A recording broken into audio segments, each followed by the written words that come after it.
Hello, everyone, and welcome. This is Jennifer Urezzio, founder and spiritual director of Soul Language, and this is a special Ask and Answered live video. Woohoo! And I'm today with Jackie Roby, and we're talking about how to have powerful conversations. Let me tell you a little bit about this amazing woman.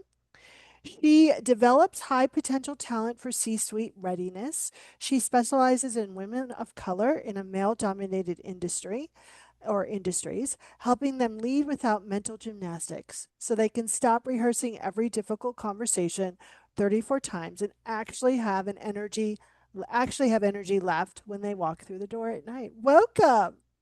Thank you so much, Jennifer. I'm pumped to be here. I'm excited. So I used to have this, which is he was a man, but when I was 13 or 14, I worked for this exterminator, and the head of the business would come in, go into his office, have an entire conversation, then pick up this phone and start the conversation. Like, it was weird, Hmm. right? But I can understand where people have those conversations in their head, Yeah. right? In order to kind of feel a deeper sense of safety and to find out all those little pitfalls. So that when they go have the conversation, then they feel more safe and secure. Mhm. That's probably not the best thing, and it probably is very exhausting. So, what do you suggest? Well, I completely understand that thought process. And I think what's interesting is being able to say it out loud is more helpful than doing it in your head. Yeah. In our head, it starts to go over and over, and it's more like ruminating. Hmm. And sometimes it can even build up. Yeah.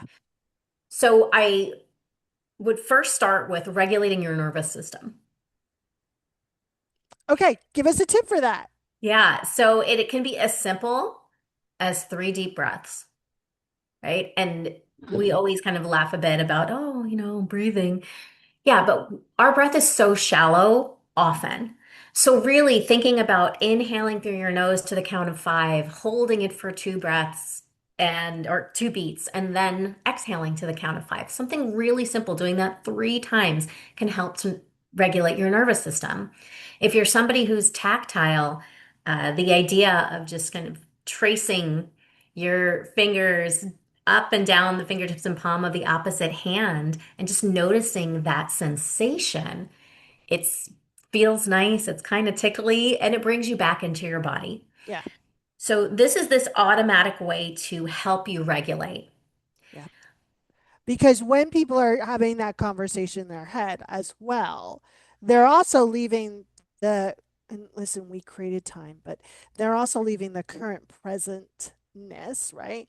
They're in Yep. past, they're in future, and their energy is split. So those exercises will reground you. They'll Mhm. align, as I would say, body and soul, right? So you're able to hear and listen to your soul, your higher power, and you're not kind of in your head where those are not always the best answers, that that monkey mind doesn't really give us the best kind of guidance. Absolutely. And the other thing I would think about is getting the noise out of your head, and I like to do that with writing. Mm, So, pen to paper is incredibly powerful. If you don't have access, open up a document, start to type. Give yourself a minute, 2 minutes. It really doesn't have to be that long, but just get the noise out. Tear up the paper, close the document. These are not things that you need to keep. It's just giving yourself the access to quiet the nonsense that's happening. right. And with And, this simple shift, you start to regulate yourself too. You go, okay, now I see the difference. It's not that bad, or it's not that scary, or I can look at it a little bit differently before I go in. yeah. So that's something to think about. And why do we do this? Is it the past experiences? Is it the fear of safety? Is it all of the above? Like, what happens in those conversations where people will freeze up, feel not seen and heard, which then creates feeling not seen and heard? And what I've noticed also, it tends to be the same energetic signature. of Mm. that kind of difficult situation, right? It could be mom dad energy, it could be that experience where you felt shut down. How do individuals move past so that they're not keep reliving these situations again and again and again?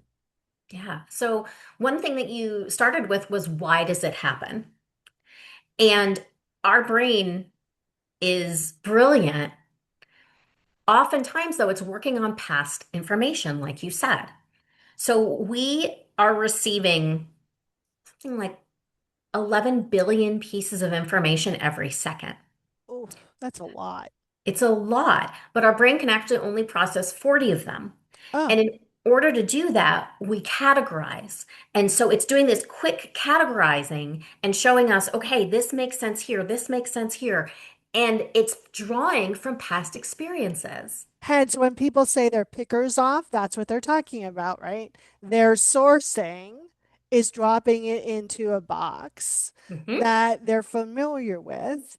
And that box isn't exactly geared towards new information or updated systems or updated beliefs or even going, do I really want this? Do I really want to experience this? Do I really want to interact? Do I really want to be in this relationship? Exactly, exactly. And we're making these connections to things that likely don't make sense anymore, if they ever did. Yeah. But that's why it's happening. So it is creating this attachment and memory that isn't aligned, just based on how things operate within you. So then 80% of our thoughts are negative, Nice. right? How fun. We have the chance to rewire those, but that is really what's naturally going on within us. So our amygdala is just going off like cray, just constantly giving this fear. So hence we start with calming our nervous system. So when we think about how do we stop repeating these things, it is about calming what's going on within us, recognizing the pattern. But we cannot recognize the pattern If we're in fear and flight. exactly. Exactly. And the writing is really helpful because it gives our subconscious the chance to come out. So it's not all hidden. The monster out of the bed is seen, right? And you're Hmm. not making decisions based on the monster of the bed, right? So okay, so we've calmed down, we've got some new tools. I think one of the questions I think people ask already a lot is, I hear this a lot, right? They put themselves in these conversations with people, that person who they can't get through or they always feel is like against them or attacking them or um I used to work way back when with this guy who I was the head of media relations, and he came in and he was like, "Oh, I know everything about, media." And I'm like, "Oh, okay. Like, you want to run this event? Go run the event." Like, right. At first, I was like really threatened. Then I was like, "Whatever. Like, you want to do it? I got a huge plate of stuff. Go, go." Yeah. And it showed that he didn't really know what he was doing, right? But that's very few and far between that, like, it comes around where karma comes around. But Hmm. what do you say to a person who keeps butting up against that boss, that coworker who seems to always come out smelling like roses? Mm. I have a lot of my clients experience things like this. And the question that I ask is, how important is this relationship to you? Right. How important is it to be right? Let's look and evaluate what matters more and how much energy you're giving it. Right. That's the key, right? Like the energy to be right, the energy to go, hey, do you not all see what's happening here? And Hmm. right, like, why is this the emperor of new clothes? Like, why is no one saying that this is weird, right? And Yeah. and I think that is a lot of battle of being in relationships or associations where you have to be in, right? Like the Mhm. boss or right. But you made a really good point. It's not a relationship. I It's an association, right? know. And we Mm. consider every reaction or interaction with someone, our brain sometimes goes, oh my God, this is a relationship, right? Like I've got to, and then all of our stuff comes up, right? Our Yeah. feel of not being loved or needing to prove or whatever. So, very fun tips. Thank you. I mean, and honestly, we have limited time and energy. Yeah, So let's think about where we want to spend it. right. And understandably, we can be in work scenarios with people that we don't want to spend a lot of time with, and I get it. So, how are we going to conserve our energy to put it in places where we really want it to be? There sounds like a tip coming. It is those moments of saying, is this going to matter to me Right. 5 years from now? Yeah. Even 5 months from now, 5 days, you might still be irritated. I'll be real, right? So, like, let's really go 5 months, give it 5 months, 5 weeks, 5 months. Am I still going to feel this way about this particular thing? Gauge it, Yeah. determine what's more important. Yeah, and call back your energy. Like real, no, you can't, no one can take your energy, blah, blah, blah. You can't give it away. You can misuse it, right? Yeah. But really notice what you're doing. Like if you're at home and you're still on that conversation in your head with Joe from accounting, that is the opportunity for you to really call back your energy and really understand how you want to use it. One of the questions I love to ask a client is, what would you be doing if you weren't focused on this challenge? They're like, Mm. oh, I'd be doing blah, blah, blah. I'm like, go do that. Go be that, right? How Yeah. great would that be? And I want to call it back to our discussion of writing things out, getting out of your subconscious, because not only are you running it through your head, but you might be venting about it. We love venting. Oh, the venting. Yeah, and Yeah. getting together with your friends and retelling that horrible story over and over and over again. So, guess what you're doing? You are building deeper and deeper neural pathways in your brain, making this not just a story, but a belief that stays close to you instead of writing it out, getting it out, and moving forward and creating that change within you that will take you to something way more positive that you can focus on. I love that. I have a little give it to God box on my little desk here.